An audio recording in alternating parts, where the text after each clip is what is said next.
ಇವತ್ತಿನ ಕಾಲದಲ್ಲಿ ಮಾತಿಗೇನು ಕೊರತೆ ಇಲ್ಲ. ಆದ್ರೆ ಕೊರತೆ ಇರುವುದು ಒಳ್ಳೆ ಮಾತಿಗೆ. ಮಾತು ಒಳ್ಳೇದಾಗೋದು ಯಾವಾಗ? ಹೃದಯದಿಂದ ಬಂದಾಗ, ಅನುಭವದಿಂದ ಬಂದಾಗ, ಒಳ್ಳೆಯ ಉದ್ದೇಶದಿಂದ ಬಂದಾಗ ಆ ಮಾತು ಒಳ್ಳೆ ಮಾತು ಅಂತ ಅನ್ಸ್ಕೊಳ್ಳುತ್ತೆ. ಅಂತಹ ಮಾತನ್ನ ನಾವು ಸುಭಾಷಿತ ಅಂತ ಕರಿತೀವಿ. ಸುಭಾಷಿತ ಅಂದ್ರೆ ಒಳ್ಳೆಯ ಮಾತು, ಸುಷ್ಟು ಭಾಷಿತಂ, ಒಳ್ಳೆಯ ರೀತಿಯಲ್ಲಿ ಮಾತನಾಡಿದ್ರೆ ಅದನ್ನ ನಾವು ಸುಭಾಷಿತ ಅಂತ ಕರಿತೀವಿ. ಒಳ್ಳೆಯ ರೀತಿಯಲ್ಲಿ ಮಾತನಾಡೋದು ಅಂದ್ರೆ ಹಾವಭಾವದಿಂದಲ್ಲ, ಉತ್ತಮವಾದಂತಹ ಅರ್ಥವನ್ನ ಹೊಂದಿ ಅದು ಜ್ಞಾನಿಗಳ ಅನುಭವದ ಮಾತಾಗಿರ್ಬೇಕು. ಅಂತಹ ಮಾತನ್ನ ಸುಭಾಷಿತ ಅಂತ ಕರಿತೇವೆ. ಅಂತಹ ಸುಭಾಷಿತ ನಮ್ಮ ಜೀವನದಲ್ಲಿ ಬಹಳ ಪರಿವರ್ತನೆಯನ್ನು ಉಂಟು ಮಾಡುತ್ತೆ. ನಾವು ದುಃಖಗೊಂಡಾಗ ದುಃಖವನ್ನ ಸಮಾಧಾನ ಮಾಡ್ಲಿಕ್ಕೆ ಸುಭಾಷಿತ ತುಂಬಾ ಸಹಕಾರಿಯಾಗಿ ನಿಲ್ಲುತ್ತೆ. ಅಹಂಕಾರ ಬಂದಾಗ ಅಹಂಕಾರವನ್ನ ದೂರ ಮಾಡ್ಲಿಕ್ಕೆ ಸುಭಾಷಿತ ಸಹಕಾರಿಯಾಗಿ ನಿಲ್ಲುತ್ತೆ. ಹಾಗೆ ನಾವು ಶೋಕದಲ್ಲಿರ್ಬೋದು, ಇನ್ಯಾವುದೋ ಒಳ್ಳೆ ಕೆಲಸವನ್ನು ಮಾಡ್ಲಿಕ್ಕೆ ಹೋಗ್ಬೋದು. ಬೇರೆ ಬೇರೆ ಹಂತದಲ್ಲಿ ಎಲ್ಲ ಸಂದರ್ಭದಲ್ಲೂ ಕೂಡ ಸುಭಾಷಿತ ಎನ್ನುವಂತಹದ್ದು ನಮ್ಮ ಜೀವನದ ಮಿತ್ರನಂತೆ ನಮ್ಮನ್ನ ಕಾಯುತ್ತೆ. ಅಂತಹ ಸುಭಾಷಿತ ನಮ್ಗೆಲ್ರಿಗೂ ಕಾಲ ಕಾಲಕ್ಕೂ ಬೇಕಾಗಿರುವಂತಹದ್ದು. ಮಕ್ಕಳಿಂದ ದೊಡ್ಡವರವರಿಗೆ ಎಲ್ರಿಗೂ ಕೂಡ ಸುಭಾಷಿತ ಎನ್ನುವಂಥದ್ದು ಬೇಕು. ಸುಭಾಷಿತ ಪ್ರತಿಯೊಂದು ಭಾಷೆಯಲ್ಲೂ ಇದೆ. ಸಾಮಾನ್ಯವಾಗಿ ಎಲ್ಲಾ ಭಾಷೆಗಳಲ್ಲೂ ವಾಕ್ಯ ರೂಪದಲ್ಲಿ ಅಥವಾ ಗದ್ಯ ರೂಪದಲ್ಲಿ ಸುಭಾಷಿತ ಸಿಗತ್ತೆ. ಸಂಸ್ಕೃತದ ವಿಶೇಷತೆ ಏನು ಅಂದ್ರೆ, ಸಂಸ್ಕೃತದಲ್ಲಿ ಸಾಮಾನ್ಯವಾಗಿ ಸುಭಾಷಿತಗಳೆಲ್ಲ ಇರುವುದು ಶ್ಲೋಕ ರೂಪದಲ್ಲಿ.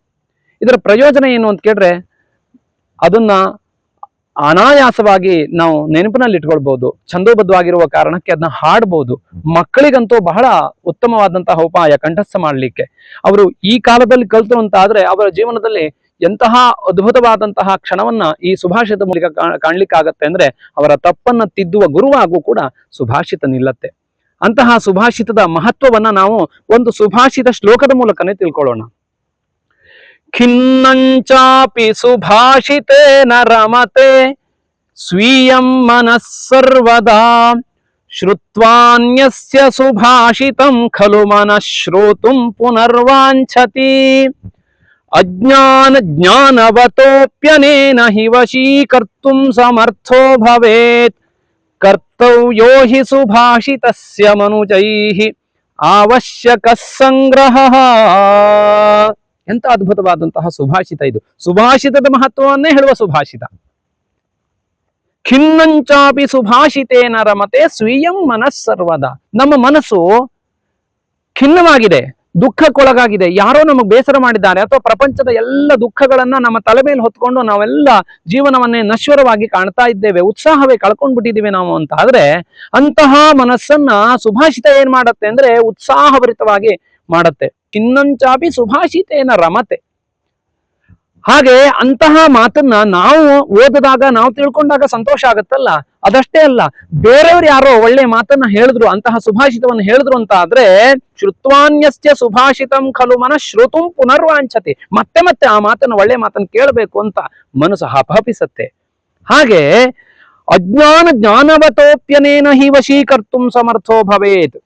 ಅಜ್ಞರನ್ನ, ಯಾರಿಗೆ ತಿಳುವಳಿಕೆ ಇಲ್ವೋ ಅಂತವ್ರನ್ನ ಕೂಡ ಈ ಸುಭಾಷಿತ ಎನ್ನುವಂತದ್ದು ಅವರನ್ನ ಆಕರ್ಷಿಸತ್ತೆ, ಅವರಿಗೆ ಉತ್ತಮ ಜ್ಞಾನವನ್ನು ಕೊಡುತ್ತೆ, ಜೀವನದ ಮೌಲ್ಯವನ್ನ ತಿಳಿಸ್ಕೊಡತ್ತೆ. ಹಾಗೆ ಜ್ಞಾನಿಗಳಿಗೂ ಕೂಡ ಬಹಳ ಸಂತೋಷ ಆಗತ್ತೆ. ಜ್ಞಾನಿಗಳು ಒಳ್ಳೆಯದನ್ನ ಯಾವತ್ತೂ ಇಷ್ಟಪಡ್ತಾರೆ. ಅಂತಹ ಜ್ಞಾನಿಗಳು ಕೂಡ ಸುಭಾಷಿತಕ್ಕೆ ಸೋಲ್ತಾರೆ, ಅರ್ಥಾತ್ ಸುಭಾಷಿತವನ್ನ ಬಹಳ ಇಷ್ಟಪಡ್ತಾರೆ. ಹಾಗೆ ಇಂತಹ ಸುಭಾಷಿತವನ್ನ ಕರ್ತವ್ಯೋ ಹಿ ಸುಭಾಷಿತಸ್ಯ ಮನುಜೈಹಿ ಅವಶ್ಯಕ ಸಂಗ್ರಹ.